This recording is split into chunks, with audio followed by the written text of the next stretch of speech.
Well, today on Conversations, I was hoping to talk to you a little bit about my conversion to Islam. Those of you who are familiar with my podcast, you've heard a lot of this. And so if you'd rather just listen to the podcast, you can skip this video. But a lot of you have requested that I do a vodcast, a video podcast of my conversion story. If I were to really talk about my conversion to Islam, I would talk about it as a story in three parts, three acts, three parts. The first act would be my Mormon upbringing. My second act would be my service in the U.S. military, where I first encountered Islam. And the third act would be Baghdad, Iraq, 2004, where I converted to Islam. Alhamdulillah. It's been a journey, an incredible, incredible journey. And I share it with you, dear listeners, for a couple of reasons. First of all, I don't share it because I think I'm special. I don't think there's anything particularly special about Mehmet. I'm just a regular guy living a regular life, doing my very best to be a good Muslim boy and raise a family like so many of you out there are as well. I share my story with you because I think our stories are informative. They're not just informative about our lives or the lives of a particular individual. In this case, the young Mormon boy who becomes a Muslim, American soldier who converts to Islam. Those are headlines all by themselves, right? But that's not it. I mean, that's not why I share it with you. I share it with you because I think that by hearing about other people's stories, other people's journeys, I think it helps us on our journey, right? Even if you are not a Muslim, hearing about other people's faiths and their faith journeys, I think it does something to you. It helps you. It helps you to put your own journey into perspective. So for these reasons, I share it with you, and I hope it's accepted. And I've been true to these events in my life, and some of the stories I'll tell is to the best of my ability. There's others who perhaps remember them slightly differently. This is my story, how I perceived it, how I grew up, and I promise to be truthful always throughout this process. Three acts: Mormon kid, U.S. Army, Iraq.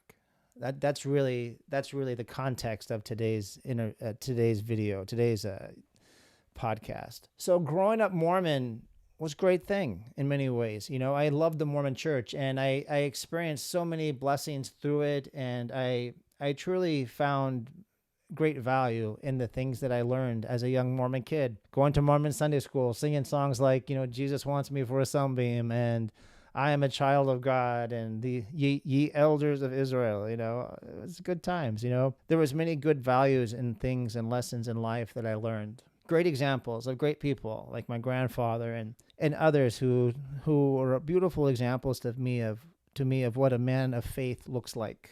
And to this day, I try to emulate those men of faith, even though I am of a different faith.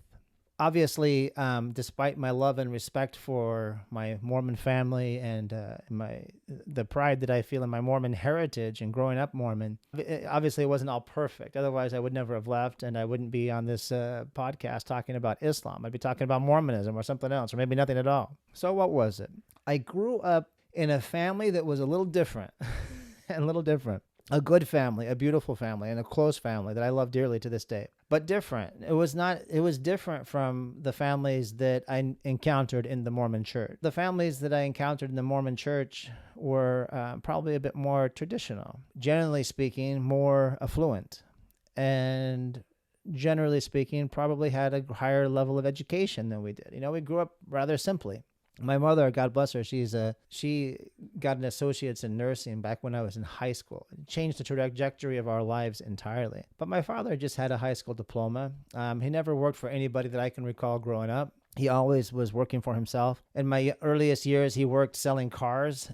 He was part of this network of guys that sold cars in Yakima Valley, Yakima, Washington, Eastern Washington. And they would curb cars is the term I think they use it, where you sell cars, but you're not in a car lot. And on a few occasions, he actually had a car lot. Like he and a partner got together and they sold cars in a car lot. And then the other part of my life was spent in Western Washington, where we worked in the shake roofing industry, where we'd go out in these clear cuts on top of mountains, and we would salvage cedar that would later be busted up into roofing shakes. Both of these experiences, they had major impact on my formative years and growing up. Dad had a lot of freedom in his choice of how he chose to support us, but it didn't give a lot of stability.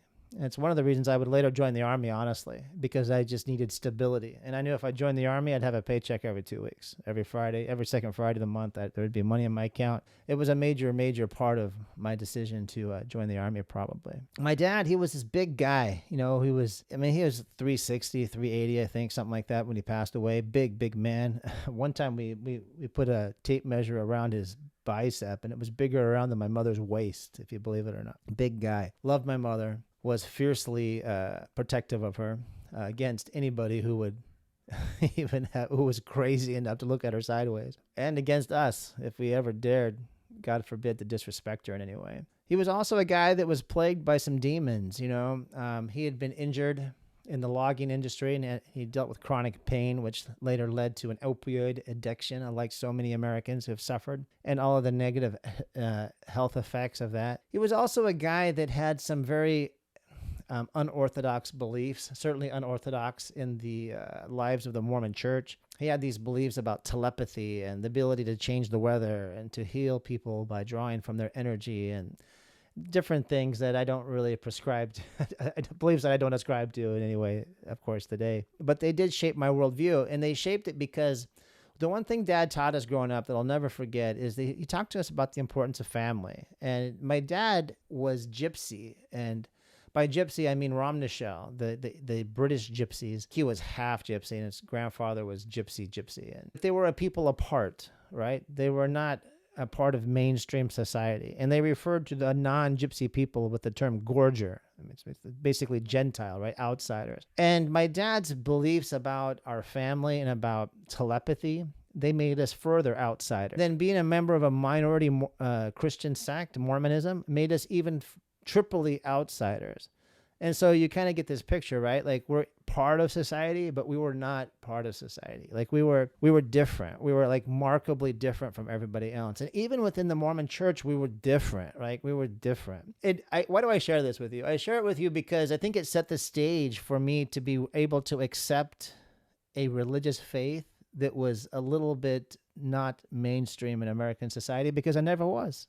We were always different. We were different because we were part gypsy. We were different because we were Mormons. We were different because my dad had these abilities that he taught us that we had. That, we were just different. We were different from other people. Making that leap from the faith of my ancestors into this other faith group, especially post 9/11, that has been deeply marginalized and hurt so painfully, was not that big of a deal because I've been there before. I've always been different. We've always been different. When it comes to spirituality, my first experiences of it were through the lens of Mormonism. And Mormonism is a very spiritual tradition. A lot of belief in personal revelation and of having very personal religious experiences. That would also be informative upon me as I grew up and as I embraced the Islamic faith, especially its more spiritual, esoteric tradition within it. We would gather together as a Mormon community and do things like fast and testimony meetings, where you'd get together on the first Sunday of every month. You would bear your testimony as a child in front of an entire congregation of people. Very normal. You would talk about spiritual experiences. You would seek to have spiritual experiences. You would learn about personal revelation, and you would seek to have revelation given to you as well. All of this really set the stage for my later conversion to Islam, I think. I was a seeker, and being a Mormon makes you a seeker. It's like I said, it's a spiritual tradition. So seeking the divine is part and parcel of growing up Mormon. So it wasn't too much of a leap for me to seek it, and to seek it right out of the Mormon church altogether and into something entirely new, which is exactly what happened. So how do I get here? I did what every young Mormon kid did. I grew up Mormon, and I eventually became a Mormon missionary at the age of 19. I put in my paperwork to Salt Lake City, like all good Mormon boys do. I eventually get this letter from Salt Lake City saying, you have been called to serve in the Japan Sendai mission. Wow. Well, that's interesting. I'm about to go and leave my family and hop on an airplane for the first time in my entire life and go to the Japan Sendai mission and learn to speak Japanese and to become a missionary and all of these things. And I worked hard to get there. In order to get the money to go on my mission, I spent the summer before my mission top of a mountain in Winthrop, Washington, doing what they call fire watch, where you sit up on top of a mountain and you look after all the equipment that is left behind when the woods get shut down because of fire risk.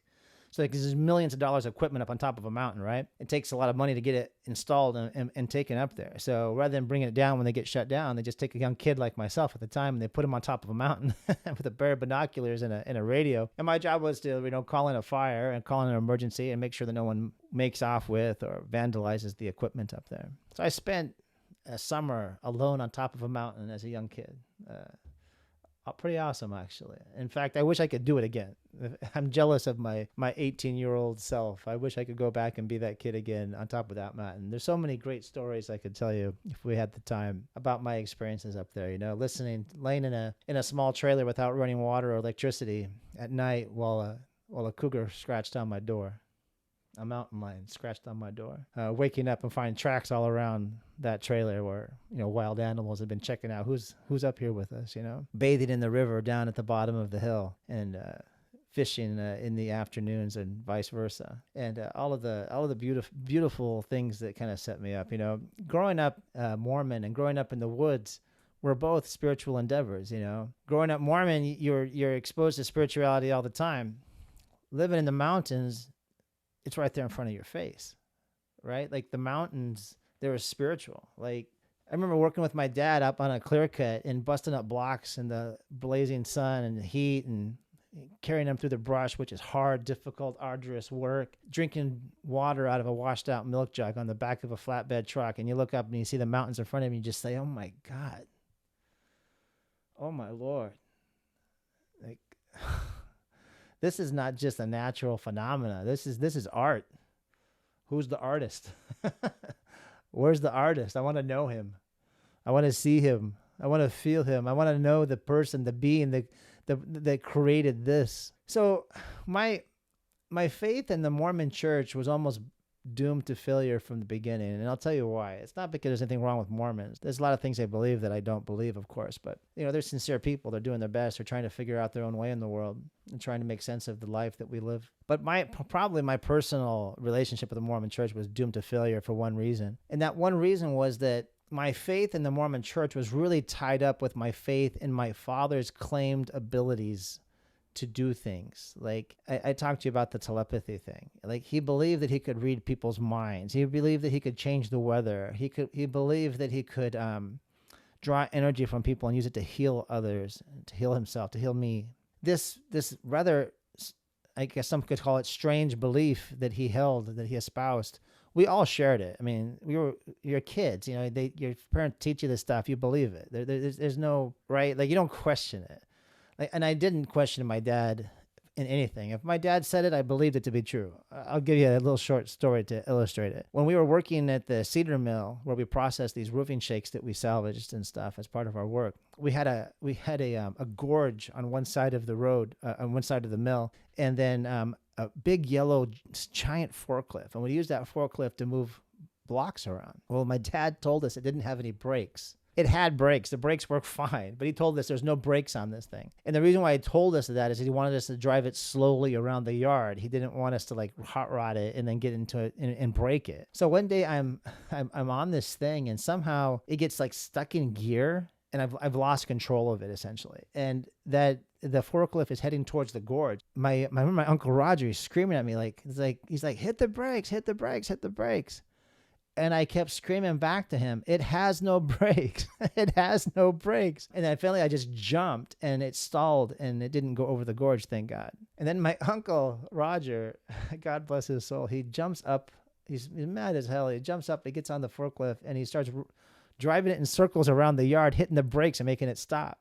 He's like, it does have brakes. Look, it has brakes. It has brakes. And even as he was hitting the brakes and making it stop, I was arguing with it doesn't have brakes. My dad said it doesn't have brakes. We trusted him to that degree. I was ready to go into a gorge with a forklift and die before trying the brakes because Dad told me they didn't have brakes. So why would I even try? It was that kind of faith, right? I had that kind of faith in my father. I loved him so deeply. Mormon church has this concept called the priesthood. And I don't mean hierarchy. The priesthood is like this power that Mormons believe that they have. And the priesthood holders, which are all men, they have the ability to use this power to heal their families, to do blessings, and commit miracles and different things. I equated the Mormon priesthood with this belief that my father had in his ability to do these fantastical things. And when I got to the realization that he couldn't actually do those things, once I learned that, the whole house of cards it was doomed to fall. And exactly what happened, it fell. And it was probably the first crack in the armor for me. I was, when I joined the Army, I had gone off to Hawaii, terrible duty station. My first duty station was Honolulu, Hawaii. I was the luckiest kid in the Army. But anyway, I was an Army medic, and I was assigned to the Triple Army Medical Center. And as a medic in the emergency room, I saw people like my dad every day, just like him. They had the same kind of delusions. I hate to use this word delusion because it's such an unkind word, but it's the only word that probably applies. They had the same kind of delusions. They had the same kind of health issues. They had the same kind of issues with opioids that my father had due to some chronic pain that he suffered from. And, once I started to see things for the way they really are, my faith in the Mormon church was destined to fall right alongside it, honestly, because they were all wrapped up together. It's not like I separated them. Like Dad taught us as kids that he was able to do the things that he did through the power of the priesthood. Well, once I realized that he couldn't really do those things, and you start to question everything. And that's what I did. I really started to question everything. My questions started earlier. They started when I was on my Mormon mission, honestly, which I'd been saving money for, working up on top of that mountain. I earned the money, gave it to my family, and they were paying for my mission while I was away. Japan was incredible. It was amazing. I learned to speak a foreign language, Japanese. I still speak it fluently to this day, which I'm very proud of. Had incredible experiences and saw amazing, beautiful things. It was one of the greatest times of my life. And I started to question even then, seriously question the veracity of the Mormon church's claims. But it wasn't really later until I was in Honolulu, Hawaii, working in that emergency room that I really, really, really started to question them, like seriously question them. I started questioning them earlier on the Mormon mission. And you can hear all about that on my podcast. I talk about some of those experiences there. I don't really want to rehash all of them here on this episode for you.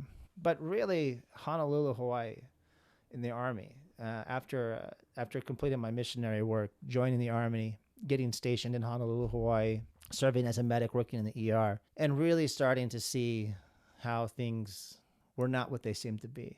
But you see, once I challenged Dad and I challenged this notion that the things that he taught were not true, everything else was able to be challenged as well. Because like I said, they were all wrapped up together. It was all the power of the priesthood, the Mormon priesthood. And once I determined that one was not real, then it was not much of a leap to determine that the others had problems too. And so what happened is my wife at the time, we had this really, really very difficult marriage. I don't want to get into it too much on this podcast. Like I said, you can listen to the podcast on Apple Podcasts. I talk all about it there. We had this really rough marriage, and at a certain point, she left me and my 1-year-old daughter that we then had at the time, and she left us alone in Honolulu, Hawaii. It was really traumatic, and it was traumatic for my daughter, and it was upsetting for me. I was actually kind of happy she was gone, to be honest with you, because it gave me some freedom to figure some things out for myself. It was a very, very difficult time to be married to this particular young lady. God bless her soul. She's no longer with us. She died some years ago from pancreatic cancer, stomach cancer, rather. God bless her soul. She had left, and I've begun to challenge everything. I've begun to challenge everything. I've begun to challenge my dad. I've begun to challenge the beliefs that he was this special creation that did these special things. I began to challenge that I wasn't by default, by heritage, special like he was special. I started to question the Mormon church, like really seriously. Those doubts that I had started to have on my Mormon mission, well, now they're like full display, open, out in the open. And what I did is I started going to churches. Like I started researching religion and churches and faith, and it was a process that took years. I began to search and search and search, and to try to find, what is real. One of the foundational bricks that supported my entire belief system had crumbled. So I started going to these churches. I remember the first one I went to was a City of Refuge church in Waipahu, Hawaii. It's probably still there. I visited a Pure Land Buddhist temple. Pure Land Buddhism is a big thing amongst the Japanese community in Honolulu, and I visited one of their temples. I visited the Hare Krishna temple up near the Pali. And I started to study different churches and different things, and I was in communication with a local Jewish group. And one day I'm driving down the freeway in Honolulu, Hawaii, and a radio program comes on, and it's called Islam in Focus. The University of Honolulu has this like student-led program on the AM dial on the community radio, and they were hosting this show. And I called in and I asked questions about Jesus. I was asking questions about Jesus' second coming of all things. And I remember the poor brother on the other end. He was very patient with me. He's like, man, I don't know. I asked him a question about Jesus' second coming. He's like, I don't know. It's like, it's not really the focus of our faith, you know. It's not the focus of our worship. No.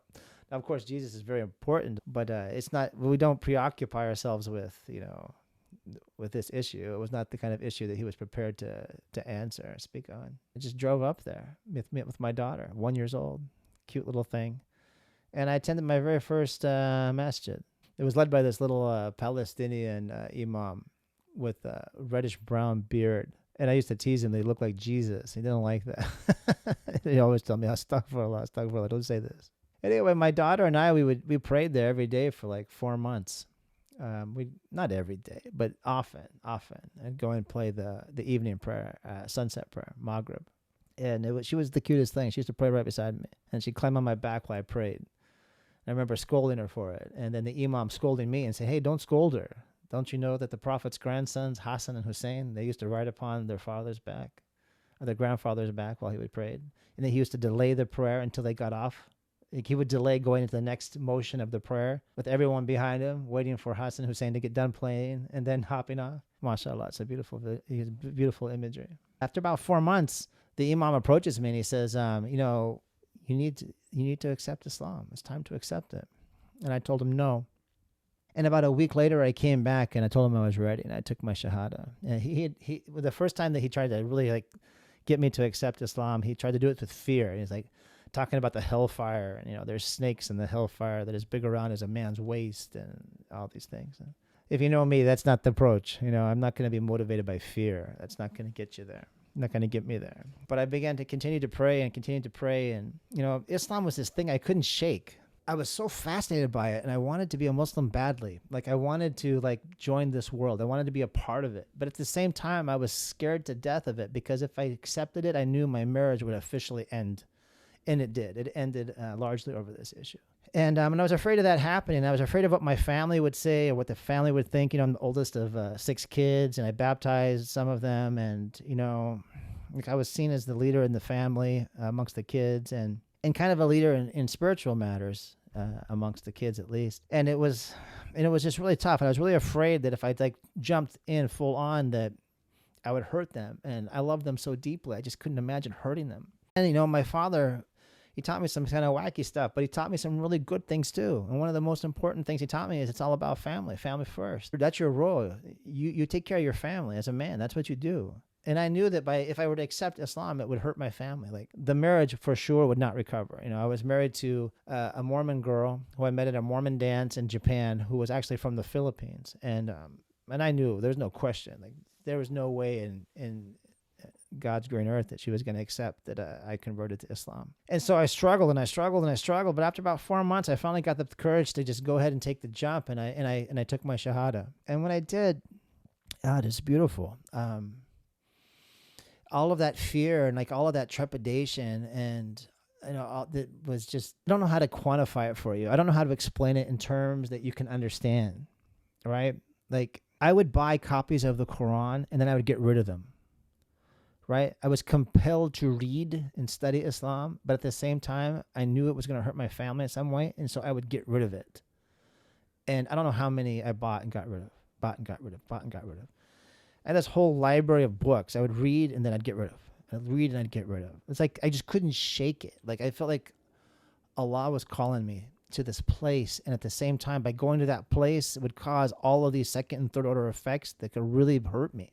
It could hurt my family. And so it was like just torn to pieces over it. I would get these cramps in my stomach, like you're like you're gonna have an ulcer kind of thing. Like I would just stress about it.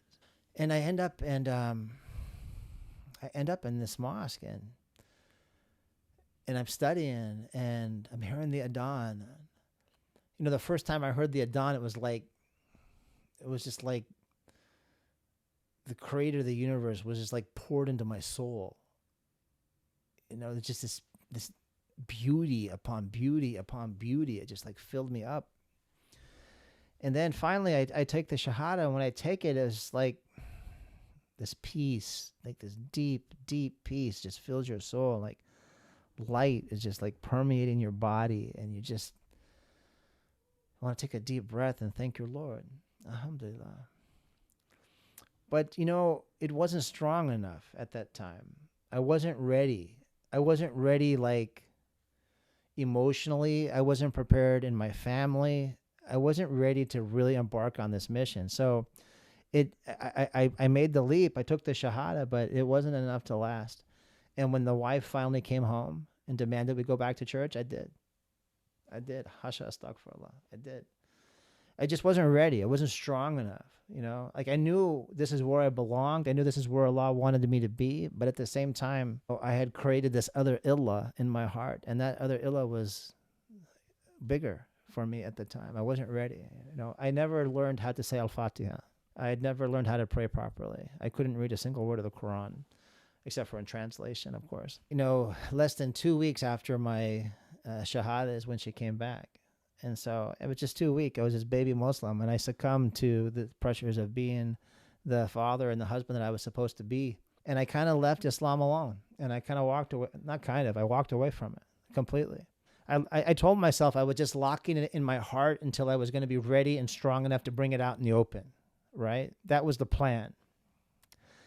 You can't do that, folks. You can't take the light and you can't put it in a closet, because it doesn't. What happens over time is the candle just burns down, and that's what happened. I walked away. Hasha astaghfirullah. But my Lord, He's so merciful. He's so merciful. If I had been lost at that point, I would have earned it. I would have earned being lost. I had been given the opportunity, and I didn't have the courage or the strength to stick with it. And I had walked away. Hasha astaghfirullah. But my Lord, He's so merciful. Alhamdulillah, He didn't forget me. He didn't forget me. And so I go on with my military career. I end up accepting a commission as an officer. I went to the officers candidate school at Fort Benning, Georgia, which is an amazing thing. I become an officer, and I get stationed at I'm attending officers basic at Fort Bliss, Texas, down in the city of El Paso, down on the border. And I start going to churches again, right? Even now my wife is back. She's with me, and we're going to churches. I started bringing her along. We went to the Methodist church. We went to the Catholic church. We went to the Messianic Jewish synagogue. I'm starting to search again, because my heart's not settled. It's not settled. The Mormon church, for all of its beautiful qualities, it's not enough. It's not filling me up. And there's this echo of Islam that's still there. I eventually end up at Fort Hood, Texas, and where my first station, my first posting as a young lieutenant in the U.S. Army. And sitting in my office one morning, and the first sergeant comes in, and he says, a plane has crashed into the World Trade Center. Wow. I remember what my first response was, well, it must have been like a Cessna, right? Like something small, like some amateur pilot got off course and made a mistake and crashed in the building. It was like, no, Lieutenant, it's worse than that. It's something big. And we all go into the day room where they have a big screen television. Everybody's gathered around the TVs, and we're seeing these buildings burning, and people, I don't have to tell you all about it. You all saw it. If you didn't live through it like we did and you're younger, you saw the images. It was the most horrific thing you can imagine. At that time, I was at the 1st Cavalry Division in El Paso, Texas. And I knew at that point that my life was about to change.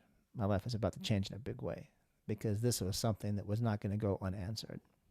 I wasn't with the first group of people that deployed into Iraq. I was with the second wave. The first group that went in was with 4th Infantry Division, which was on the other side of Fort Hood, Texas, now known as Fort Cavazos, Texas. I was at the 1st Cavalry Division, so we went in on the second wave. So they went in 2003, we went in 2004. I say goodbye to my family, which was the hardest thing in my life at that point. I mentioned earlier that my wife at the time, she was from the Philippines, and the plan was that she was going to fulfill her years-long dream of finally going home And I was deployed to Iraq for a year, 365-day deployment. Actually, a little bit more because I was on the advanced party. And that was a good thing for her. She was super excited. But I knew that if I put her on that plane, as rocky as our marriage was, and as much as she wanted to go home ever since the day we got married, I knew that if I put her on that plane, I'd never see her again. At least not as my wife. I'd see her again in the future, but not as my wife. And that's exactly what happened. I remember I put her and my 2 kids on the plane at the time. By this time, I had a young son as well, Kenny. And I put my 2 kids on that plane. I put my wife, and I gave them lots of hugs and kisses. And I got back in my truck, and I drove 2 hours back home to Fort Hood, Texas, and I cried the entire way, like full on cried, big sloppy dad tears, the whole way home. I cried my eyes out, as I knew the family that I had at that point was probably never going to be that family again. At that point, she wasn't coming back. She wasn't. I mean, she'd come back eventually, but not as my wife. And that's exactly what happened. She didn't come back as my wife for sure. End up in Iraq, in Baghdad. Standing out there on the tarmac and looking around at the edge of the tarmac, seeing like palm trees. And there's like this beautiful little breeze blowing, and it's like this perfect spring day. And the first thing I thought is somebody made a mistake. Like, this can't be Iraq. This must be some other place. No, it was Iraq. My first night I spent in Iraq, I spent it sleeping on a cot in a ballroom in one of Saddam's old palaces. Beautiful, ornate, beautiful arabesque ceilings and this giant marble floor ballroom, and my cot. And I had like 2 shelves full of books and my cot. I was assigned to run a civil military operations center. It's called a CMOC, and a government information center, which they called a GIC. And doing civil affairs in Iraq, my job was basically to be a conduit to the Iraqi community. You know, if you needed to file a claim against the coalition, you came to me and my employees. And I had this other mission of like getting to know the community and building relationships and trying to create peace and this kind of things. It was in many ways a beautiful mission. I wasn't Rambo. I wasn't a combat guy. My job was to win hearts and minds. But it was hard to win hearts and minds to something that was so obviously futile. I was on the ground for probably 2 months before I realized this whole thing was just nonsense. It was complete nonsense. There had no business being in this country whatsoever. Zero. And a lot of really good, innocent people were getting killed for absolutely nothing. You know, there's not a single Iraqi person that was on any plane that crashed into the World Trade Center. Nothing. And there was just zero reason for us to be in this country. And for good people like Sergeant Rosenbaum, God bless his soul, friend of ours, who we deployed with, who didn't come home, and others. Hard to find a reason for it. But I met, while I was over there, I met some really beautiful people, some beautiful Iraqi people, and I learned so many beautiful lessons from them. And one of those beautiful people would later become my wife, daughter of an Iraqi general, young lady who I met while I was deployed. Her brother was my interpreter, and later she would come to work for me for a while as well. And we'd develop a friendship, and that grew over time and turned into something else. Alhamdulillah. She was a great blessing to me. She and her family. They helped me through some very, very difficult times. That relationship that began to foster, that friendship, that closeness that began to foster over time between me and this young lady and her family was noticed. It was noticed by some really bad people. And some bad things happened as a result of that. I'm not going to get into them here. They're too private. They're too personal. But just suffice it to say some terrible things happened. On Easter Sunday, I would be witness to one of the most tragic and terrible things of my entire life that I witnessed while I was deployed. And it was a monstrous thing. I was sitting in my office one morning, just like I always did. Perfectly normal day. Nothing unusual about it in any way. And something went boom right outside my window. And I fell to the ground, not by the blast, but more by the shock of it, anything, you know. And we go up on top of our roof to see where we have some fighting positions, try to figure out what the heck's going on, you know, where are we getting attacked or what's happening? Because we used to get mortared all the time. So we thought maybe it's just another mortar. And so we like try to figure out where the mortars were coming from so we could call it in. It starts raining bullets, like raining bullets. Like you ever been like in a storm and you feel like the raindrops are just like whizzing all around you? It was like that, except bullets. And there's a short wall, and it was me and 2 other American soldiers and 2 members of Kurdish special forces had brought down from Kurdistan that were assigned as a security detail to me. And we're taking cover underneath this little short wall on top of the roof, and we're trying desperately to figure out who's shooting at us so we can stop them from shooting at us. I'm looking around, and I'm trying to identify who's shooting at me. And I hear my father's voice in my ear. And my father, God bless his soul, he had died about, it was 2004, so probably 7 years earlier or something like that. So my father, who's been dead now for almost a decade, is suddenly in my ear. And he says to me, as clear as I'm speaking to all of you, Kenny, put your head down, son. It was clear as a bell. I mean, it wasn't like, like your imagination or something. No, I heard a voice. I heard someone speaking to me just like I'm speaking to you, clearly. Kenny, put your head down, son. Remember the story about the the forklift with no brakes? I listened immediately. I dropped without question, obediently to my father's command. And as I did so, a bullet passed my left cheek, and it passed it so closely that I felt it as it went by. And had I not dropped at that moment, it would have taken me squarely in the face. I don't want to get too deep into this because I already did it on the podcast. You can go listen to it there. I give you all the deep details. But I'm going to give you the Cliff Notes version of what happened here. And what happened was we were being fired upon by our own forces. The place where I was stationed at, the wall formed an L. My office was here. And then along this other wall, there's all these outposts of guards, manning the wall.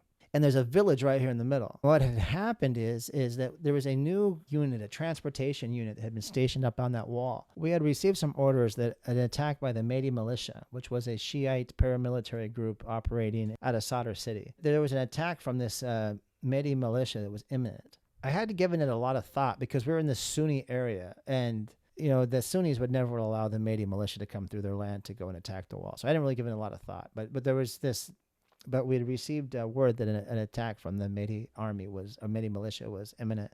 And they were described to us as fighters who would be dressed in black with green headbands. The rule of engagement that we'd gotten is if you see these folks in this uniform advancing on the wall, attack. You don't have to wait for them to shoot first. Attack. Intelligence said that there's an imminent attack from these folks. So what happens it's utterly tragic. It's just utterly tragic. What happens is the ladies who primarily work out in the fields, and mostly the people that are amongst the farming communities, the ones out working in the fields are mostly women. And they dress traditionally in black abayas. And abaya is just like a covering that covers the body. It's not like a burqa. Iraqis don't wear burqas like in Afghanistan. They wear headscarves, but it's a covering that kind of drapes over the body and conceals the body. And it's black, traditionally black amongst these traditional farming communities. And the only thing I can surmise is that these young guys are sitting up there on the wall, and they're amped up and they're ready to quash an attack from the Mehmet militia, which was described as wearing black uniforms. They see these people dressed in black in the fields, and they start shooting. Well, I know now after the fact that what they saw in the field were women. They were just women out there working in the fields. And the women ran into their houses. The men, to see what the heck was going on, of course, would run out. And what ensued was this firefight, this terrible, terrible firefight, where these guys on this part of the L are shooting across the village into us. Things don't go well when a civilian village gets stuck in between two forces of American soldiers fighting, shooting across them. And after this whole thing gets done, I ended up having to go down into that village of people that I knew. I knew them. I was a civil affairs guy. Like, I'd been in that village. I'd drinking tea with them. I'd eaten dinner with them. I know these people. I had a close relationship with several of these people. And terrible things happened in that village. Innocent people were killed. People had their eyes shot out. A young girl was shot in the right eye and survived it. It passed through her eye and out the side of her head, and she actually survived. Livestock was killed. I remember I was called into a building where the first thing I saw was a dog, a large dog that they use out with the sheep and stuff had been killed. And that's just a little bit unusual because you don't see a lot of dogs in Iraqi society. Dog is considered by many Muslims to be an unclean animal. So you don't see them. You certainly don't see them in houses. But I think this dog had run into the house to escape the mayhem that was happening all around him. So there's this large dog dead, which is very unusual. We go a little bit further, and I found there's an older gentleman who's also dead. He's burnt up. Half of his body is just burnt in giant burns because the house had been hit by a U.S. Army tank round, a heat round. We went around the corner, and there was a woman who had been killed as well, and there was a trail of blood where she had dragged herself in from outside into the house. You know, it was one of the most tragic and traumatic and evil days of my life. It was a terrible day.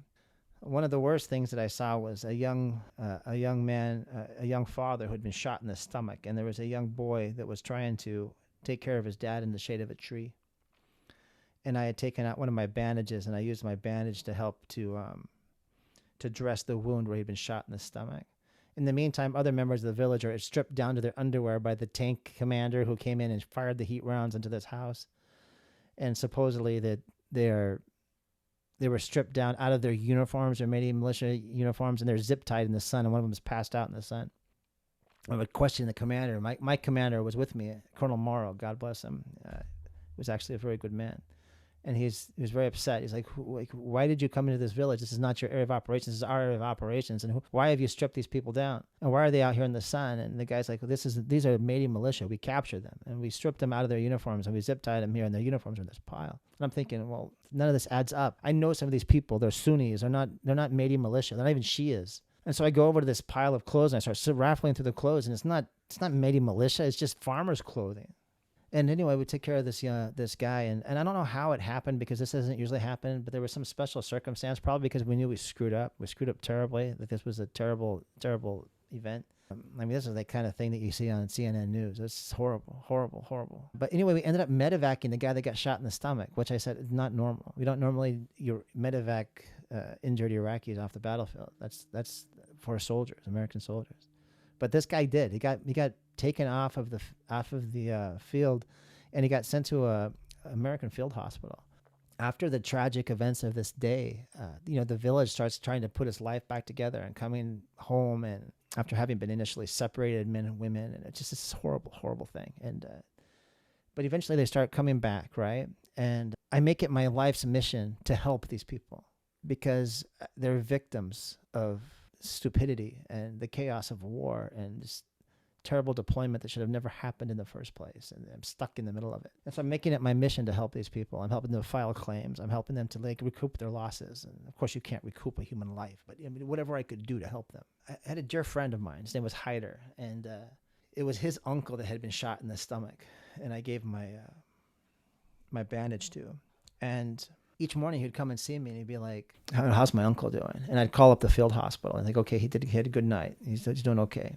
And this went on for 3 or 4 or 5 nights, something like that. I think it was like on the 4th or 5th night, day, I get a call early that morning that he had died in the night.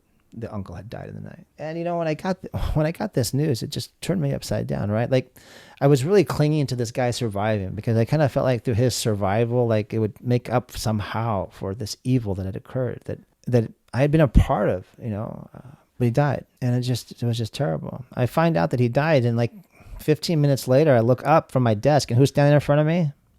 Hyder. He wants to know about his uncle, and he wants to know what happened. How do you tell the guy? How do you tell him this senseless, stupid thing, stupid action that has resulted in the death of good, decent, innocent people? How do you tell the guy this? Like, how do you share it? I just told him straight. I said, "Hyder, I'm so sorry. Your uncle, he passed this morning." And I'm ready for him to pull out a concealed weapon and shoot me in the face. I'm ready for him to spit on me. I'm ready for him to attack me. And I would have welcomed it, because I was so full of guilt and pain and disappointment and hurt. I would have welcomed the shot to the face. I would have welcomed it. Instead, he fell into my arms. And I held him while he wept for his uncle. And I wept with him. War is a terrible thing. I know that's cliche. It's cliche, I know. But it's true. War is the most evil, horrible thing you can possibly ever imagine. There's nothing that even comes close to it. And to see it up front like this in such a terrible way, it's just devastating. I went home to my hooch that night. We had these little trailers. We call them hooches. And I go into my hooch that night, and I'm full of guilt. I'm full of pain. I'm in the darkest place that you can possibly imagine. And that pain was not just driven by the death of Hyder's uncle. It had to do with other things that happened that I'm not at liberty to discuss here on the podcast publicly, involving the family of my now wife, who I love so dearly. And I'm, out of respect for her privacy and their privacy, I'm not going to talk about those things here. But suffice it to say, there's some very, very difficult things that happen. And I'm sitting in my hooch, and I'm just overcome by guilt and rage and pain. And it's just like my soul has been filled with darkness. Like, I don't know if you've ever experienced what I'm talking about, but it's like when you experience something like that, like the darkness, it's just like you can't get your head around it. It's just it's overpowering. I felt for the first time in a very long time the need to pray, and not to pray the way I had been taught in the Mormon church, not the way that I had prayed and taught people to pray as a young missionary, but to pray the way that I had prayed at that masjid in Honolulu, Hawaii, when I took the Shahada all those years ago. I think I told you earlier, I'd only been a Muslim for like a week and a half, 2 weeks. I hadn't even learned how to pray yet properly. I didn't even know Al-Fatiha, but I felt compelled to pray, and to pray in that manner. And I remember I raised my hands up and I said, Allahu Akbar. I remembered how to do that. And then I crossed my arms, and I had never learned Al-Fatiha, so I couldn't recite it. But I just said, Lord, I don't know the words, but I need you. And then I said, Allahu Akbar again, and then I went down into ruku. And again, I said, Lord, I don't know the words, but I need you. And then I said, Allahu Akbar again, and I went down into sajda, where we prostrate on the ground.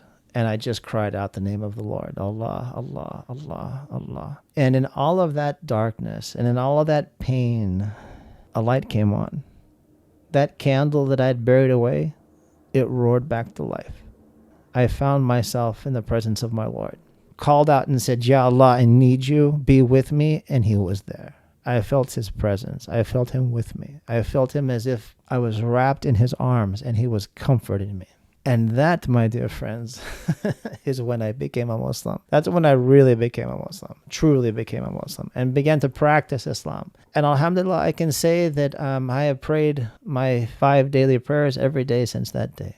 There's so much that you can take away from this little conversion story, but I hope you take away a couple things. The first thing I hope you take away is that your Lord knows you. Your Lord knows you. He didn't create you for the fire. He created you for him. Your Lord knows you and he loves you. The second thing I wanted you to hear from me, if you don't hear anything else, is that the Lord is merciful. He says, my wrath overcometh my anger. He forgave me and he comforted me, and he continues to forgive and comfort me. And I was at best an apostate, and at worst an apostate part of an occupying army that had been a party to horrific crimes against innocent people. And yet this is real. The Lord is real. That the Lord knows you and loves you and cares about you. And he has the most incredible capacity to forgive and to show mercy. And he says if we take one step towards him, he'll take several towards us. And if we come to him walking, he'll come to us with speed. He says that he is closer to man than man's own jugular vein is to him. Give him a chance. Give him a chance. We owe it to him. We owe everything to him. We owe our very existence to him. He's a good and just and merciful and loving Lord. And I'm so glad that he did not give up on his Mehmet. I'm so glad, because he had every right to, and he didn't.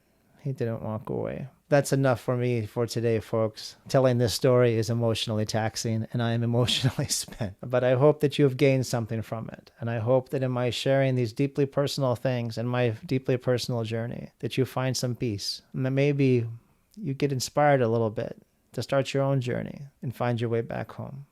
Until then, peace.